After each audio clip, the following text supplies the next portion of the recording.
Hi, it's me, Richelyn, and today's Tip Tuesday is how I use my credit cards. First of all, you have to know yourself. Can you handle the responsibility? If you can't, do not use them. If you're not sure, do not use them. This video is all about how I use my credit cards responsibly. And I give you a few tips on how you can do the same. I currently use my credit cards to help with my credit score. You can see this video up here for more information on why my credit score matters to me.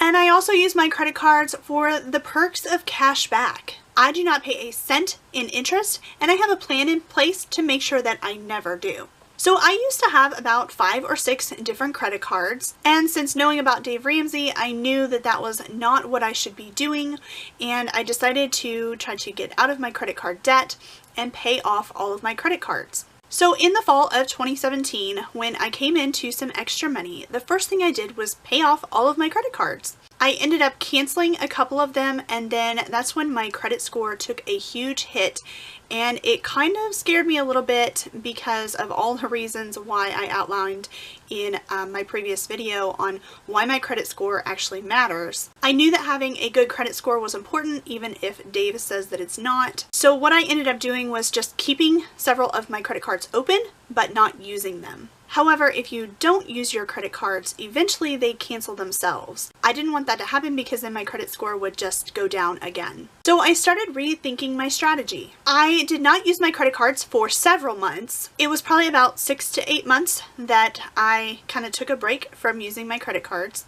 It wasn't exactly on purpose, that's just kind of the amount of time that it took me to feel comfortable to want to try using them again. This was really great because it gave me a chance to kind of cleanse myself of feeling like I needed to use my credit cards. It gave me a chance to really get on a detailed budget and figure out where my money is going, where I spent, and just all of my spending habits. It gave me a chance to really depend only on the money that was in my bank account each month and not depend on extra money that was given to me for a lot of extra interest that I had to pay on top of it. So while I didn't exactly do this on purpose, it is definitely something that I would recommend right now if you are trying to transition from using your credit cards irresponsibly to using them responsibly. I suggest a kind of a cleanse period and getting on a budget and being used to only using the money that you have currently in your bank account before you try using any credit cards for any extra perks or things like that. I currently have 2 store credit cards. I basically only use these for discounts when I'm in those particular stores. They are my Kohl's card and my Lane Bryant card. Now those are shopping cards, and I don't do a lot of shopping as I'm trying to get out of debt, so I don't use them that often, and if they end up canceling themselves, I'm not going to be too worried about it. I will take that hit on my credit score when it comes, if it comes, but I'm not canceling them and I'm not closing the cards. I'm just keeping them open, and if I go to that store because there's something that I need to buy or replace or something that I buy as a gift or something like that, I can use that card, get the extra discounts that come with using those cards in those stores, and then pay it off right away just like I do my other cards. Personally, I actually don't recommend store-only cards. While these kinds of cards can actually prevent you from overspending and spending anywhere and everywhere, they're only good at the one store, and so you might overspend at that one store, and most of them are going to be shopping cards for things like clothing, or like at Kohl's, it's clothing and home goods and things like that that you probably shouldn't be buying if you're trying to get out of debt anyway. I also only recommend using cards that are completely paid off. If you're wanting to use your cards to earn some cash back, you will not accomplish this by using cards that are gaining interest because you're carrying a balance over, because that card's not paid off yet. Using your card, and even if you pay off the total amount that you added to it, they can still charge you that interest because you're carrying the balance over, and they use an average daily balance, and they can actually charge you interest for the purchases that you made. Even though you paid those particular purchases off, they'll still charge you the extra interest. So earning a 1 to 2% cashback is definitely not worth the extra 10 to 30% interest that they will charge you. So I started out with one general credit card. It is my Capital One Quicksilver card that I can use anywhere. It earns 1.5% cash back anywhere on any purchase, anytime. I kind of feel like I'm in a Quicksilver commercial right now. This was a card that I had originally maxed out at one point and ended up paying off in the fall of 2017, but it did survive the credit card canceling saga that happened around that time. I began using this card in order to earn the cash back, but what I did was I would pay off the card as soon as I made the purchase. So I would make the purchase, and when I got home that evening, I would get onto my bank account and I would make the payment right away. So that payment often would clear right around the time that the pending status cleared, and it was paid off instantaneously. This ensured that I did not pay any interest whatsoever. However, I found through checking my credit score that my percentage of on-time payments didn't really seem to be going anywhere. It was actually still going down because I was being reported negatively on for my student loans, because this was happening while I was still in default and going through the rehabilitation process. And so that was still going down, but there weren't any positives that seemed to be going on to that calculation, even though I was paying off this card completely, and it didn't really seem to be making any difference. So I can't be for sure, because I don't know if it's the negative reporting that was still put onto my credit report from my student loans while I was still in default, or if it's because I was paying it off and didn't actually have a payment due, so it counted as no payment and it didn't really count positive or negative towards my credit score, and I kind of have a feeling that that is maybe what happened. So that caused me to actually change my strategy yet again. Now what I do is I keep the balance on my card. I have the credit cards automatically take payments out for the entire statement balance. It's paid automatically, so I don't have to think about it, and I don't have to worry about how much is from the last month's statement and how much is on the next month's statement. They can just take out exactly what is needed for the statement balance, and then the next statement balance, they'll take what's due then. What I did at first was just have the credit card take it from my bank, but it kind of caused a little bit of confusion as far as how much was in my bank account and how much was already spent compared to what I actually had. And so what I did is I started using my second bank account, my Capital One bank account, and I would transfer money from my bank account, my regular account that I use, and I would transfer it over to my Capital One account. The bank account, the checking account, not the credit card account. So then I had my credit card take the money automatically from that checking account. This way, the money is gone from my regular bank account. I no longer count it towards anything. It's just in this extra account that I use for half of my emergency fund, and I don't really touch it other than for this reason. And so that money is gone from my account. I don't have to worry about it, and it can be automatically taken out by the credit card, and I don't have to worry about how much is really in my account, or making the payment on time. I don't have to worry about any of that.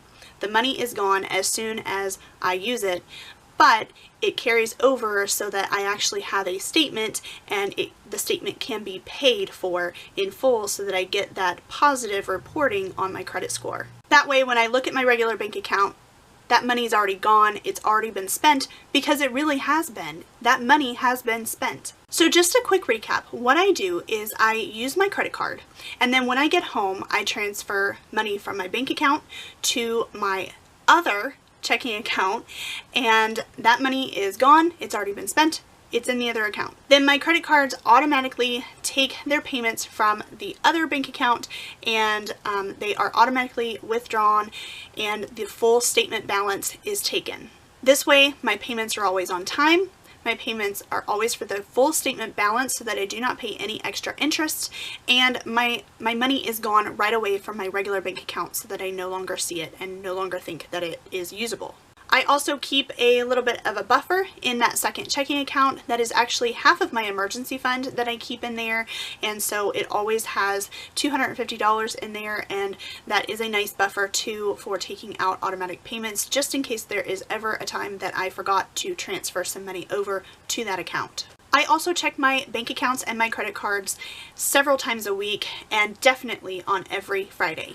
I recommend picking one day a week that you know that you will be able to check your bank accounts and your credit card accounts and make sure that everything is good and there's nothing odd going on, and make sure that you have actually transferred everything over that you need to transfer or paid everything that you need to pay, and just make sure that you've entered all of your spending into your budget.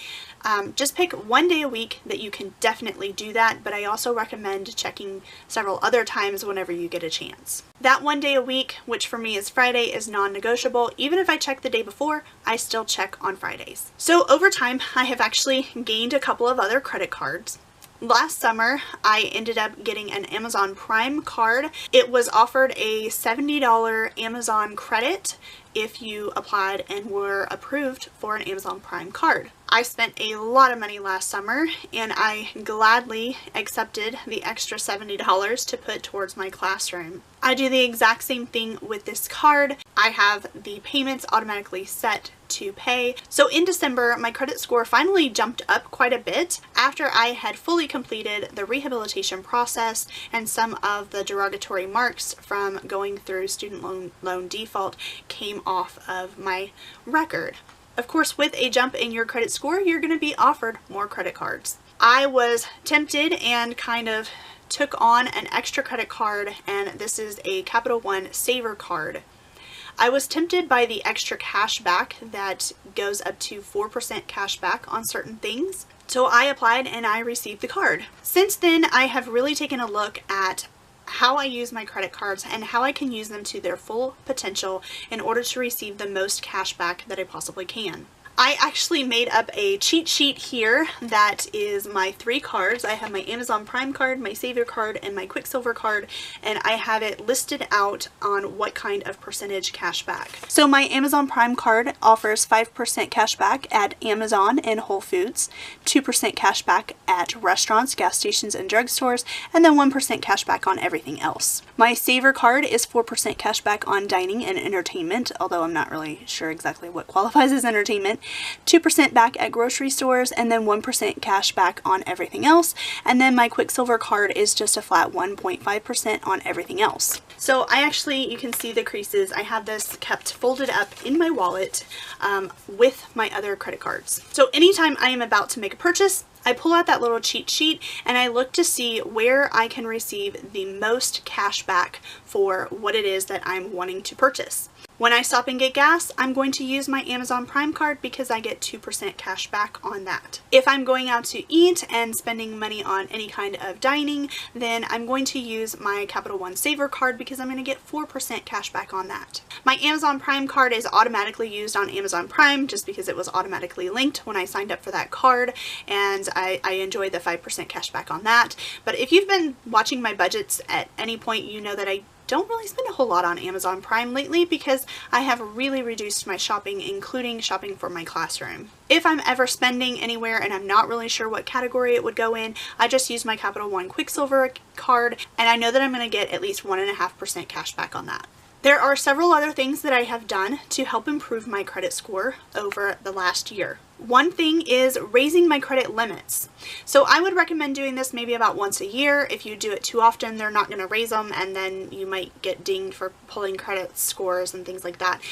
But I would recommend about once a year asking your credit scores to be raised. They probably will not do a complete credit check, and it shouldn't ding your credit, but that is a possibility if they want to pull your credit to see if you can qualify for a raise. Now, if you are making good on your payments every month, then they are going to be very happy to raise your credit limits, because the more credit limit that you have, the more likely you are to spend.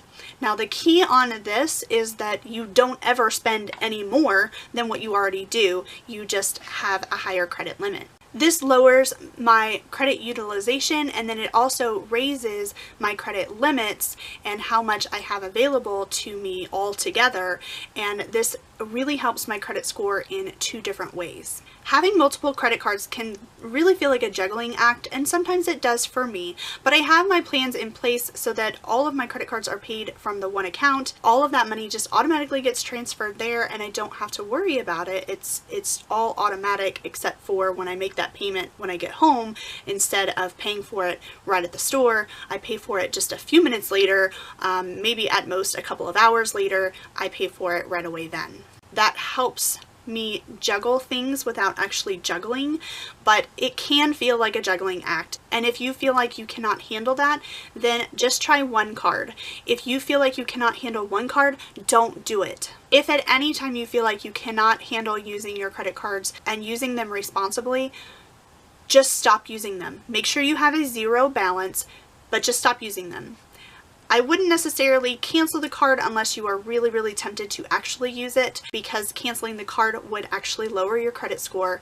But if you just keep it open and don't use it, then it's not really going to hurt you until they finally end up canceling the card for you. But then, you know, you can deal with that later. Another thing that I have to point out is that all of my cards have a $0 annual fee. I will not pay anything extra on these cards. I do not pay interest, I do not pay to have the card, and I want them to pay me the cash back in order to use the card. The point here is to build my credit, earn some cash back without paying anything extra. Another thing you have to keep in mind here is to not allow the excitement of getting cash back affect your spending in any way. Create your budget and stick to it. That's why I recommended doing a budget, not using the cards at all. Get to know your budget, know what you need to spend your money on, how much you need each month, and stick to that budget. Then when you actually start using a credit card, it's just an extension of your bank account.